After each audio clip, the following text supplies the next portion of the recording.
सभी सम्मानित साथियों को सादर नमन।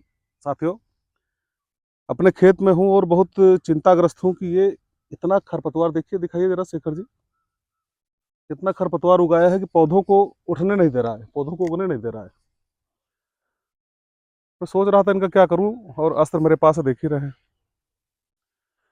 मेरे खेत की जो शक्ति है, उर्वरा शक्ति है, उसको खींच रहे हैं, खा रहे हैं। देखिए आप किस तरीके से। इवन कई जगह से पौधे गायब भी हो गए हैं, मतलब जो जिनको उगना चाहिए था उन्हें ये खा गए हैं। और इनको मैंने बोया नहीं, अपने आप उग रहे हैं। ये देखिए पौधों पर कितना प्रभाव डाल रहा है। तो सोच रहा था इनका क्या करूं, कैसे करूं।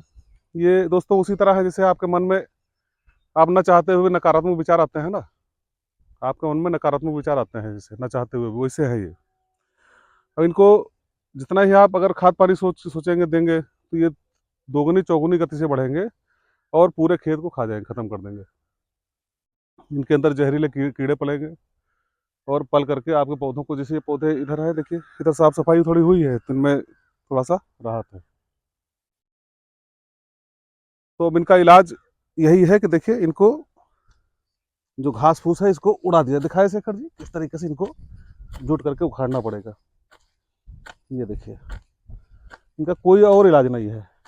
इनके खिलाफ शस्त्र उठा के इनका सफाया करना पड़ता है, तभी ये आपके मूल, मतलब जो जिनको आप उगाना चाहते हैं उनको रहने देंगे, अन्यथा ये समाप्त कर देंगे और विष बेल बन करके वर्षों वर्षों तक यहाँ खाली विष फैलाते रहेंगे, जहर भरी हवा चलाते रहेंगे।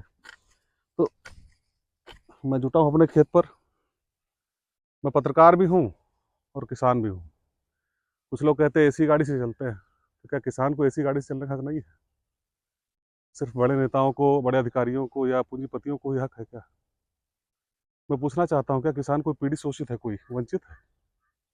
ये मेरा हक है कि जो भी सुविधाएं हैं मैं मेहनत करूँ, पसीना बहाऊं, उसके बाद अपने एसी में बैठूं। मैं तो पंजाब के किसानों से बहुत प्रेरणा लेता हूँ इस बारे में कि कम से कम वो अगर परिश्रम करते हैं तो सुख भी करते हैं। बाकी अगर बोलूँगा तो थोड़ा राजनीति का विषय हो जाएगा। फिलहाल मुझे ये सफाई कर देनी है, और ये सीखना चाहिए नेताओं को भी, उन लोगों को भी जो नादान बने हुए हैं, कि अगर ये विष बेल बढ़ी तो आपके खेत को तो खत्म कर ही देगी, आपकी फसल को भी, और इस फसल की पीढ़ी को भी खत्म कर देगी। यहीं समाप्त करता हूँ, क्योंकि अभी धूप हो रही है, तापमान अभी 42-43 हो जाएगा थोड़ी देर में, तब काम करना बहुत मुश्किल होगा। उधर की बेड साफ करी है, कुछ कुछ साथी मेरे जुटे हैं देखिए। और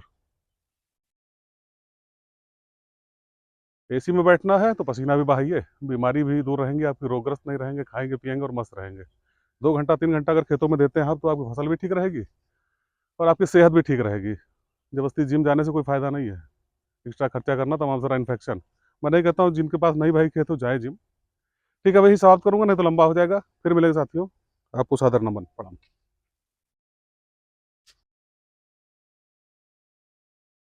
सभी सम्मानित साथियों को सादर नमन।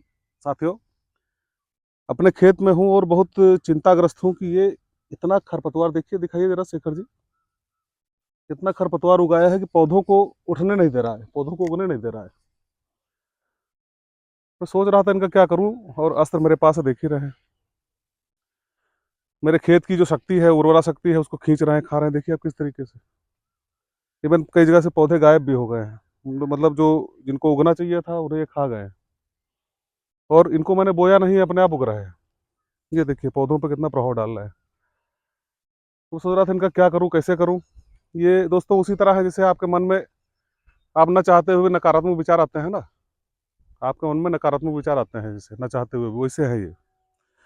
अब इनको जितना ही आप अगर खाद पानी सोचेंगे देंगे, तो ये दोगुनी चौगुनी गति से बढ़ेंगे और पूरे खेत को खा जाएंगे, खत्म कर देंगे। इनके अंदर जहरीले कीड़े पलेंगे और पल करके आपके पौधों को, जैसे ये पौधे इधर है, देखिए इधर साफ सफाई थोड़ी हुई है तो इनमें थोड़ा सा राहत है। तो अब इनका इलाज यही है कि देखिए इनको जो घास फूस है इसको उड़ा दिया, दिखाए शेखर जी इस तरीके से इनको जुट करके उखाड़ना पड़ेगा। ये देखिए, इनका कोई और इलाज नहीं है। इनके खिलाफ शस्त्र उठा के इनका सफाया करना पड़ता है, तभी ये आपके मूल, मतलब जो जिनको आप उगाना चाहते हैं उनको रहने देंगे, अन्यथा ये समाप्त कर देंगे और विष बेल बन करके वर्षों वर्षों तक यहाँ खाली विष फैलाते रहेंगे, जहर भरी हवा चलाते रहेंगे। तो मैं जुटा हूँ अपने खेत पर। मैं पत्रकार भी हूँ और किसान भी हूँ। कुछ लोग कहते हैं एसी गाड़ी से चलते हैं, तो क्या किसान को एसी गाड़ी से चलने का हक नहीं है? सिर्फ बड़े नेताओं को, बड़े अधिकारियों को या पूंजीपतियों को ही हक है क्या? मैं पूछना चाहता हूँ, क्या किसान कोई पीड़ित शोषित है, कोई वंचित है? ये मेरा हक है कि जो भी सुविधाएं हैं मैं मेहनत करूँ, पसीना बहाऊं, उसके बाद अपने एसी में बैठूं। मैं तो पंजाब के किसानों से बहुत प्रेरणा लेता हूँ इस बारे में कि कम से कम वो अगर परिश्रम करते हैं तो सुख भी करते हैं।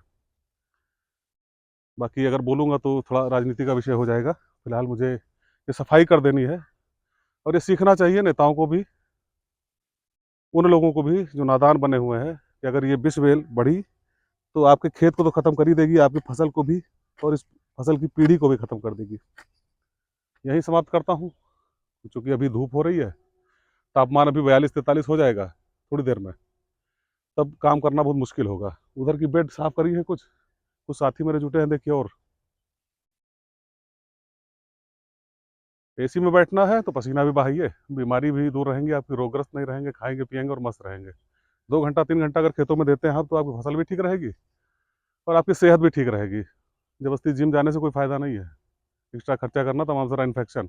मैं नहीं कहता हूँ जिनके पास नहीं भाई खेत हो जाए जिम। ठीक है, वही समाप्त करूंगा, नहीं तो लंबा हो जाएगा। फिर मिलेंगे साथियों। आपको सादर नमन, प्रणाम।